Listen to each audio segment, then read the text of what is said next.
ఈ భూమి మీద జీవిస్తున్న మన జీవితాల్లో అనేక పరిస్థితులు మన లోపల భీతిని, భయాన్ని కలిగించినప్పుడు, ఆ కలిగించిన ఆ భీతి, భయం దగ్గర మనం ప్రభు వైపు చూసినప్పుడు, దేవుని వైపు చూసినప్పుడు, దేవుని దగ్గర నుంచి కలిగే ఆదరణ, దేవుని కలిగే ధైర్యము, దేవుని కలిగే సహాయము, దేవుని దగ్గర నుంచి వచ్చే కృప,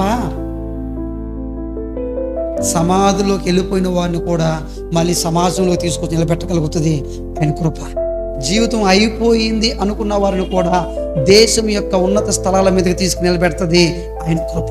మన డబ్బు కాదు, మన ఉద్యోగం కాదు, మన చదువు కాదు, మన అందాలు కాదు, మన అంతస్తులు కాదు, ప్రభు మాత్రమే మనం నిలబడడానికి కారణము, బతకడానికి కారణము.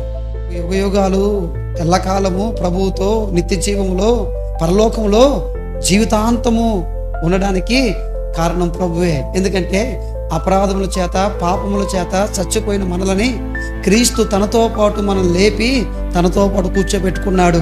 ఏ యోగ్యత, అర్హత ఏ మాత్రం లేని ఈ మట్టి జీవితాలకి, పాపపు జీవితాలకి, దోషపు జీవితాలకి ప్రభు అయిన యేసుక్రీస్తు తన కృప ద్వారా ఆయనతో పాటు పరలోకములోని సంతోషించి ఆనందించే ఒక అద్భుతమైన జీవితానికి మనల్ని యోగ్యులుగా మార్చాడు, కారకులుగా మార్చాడు.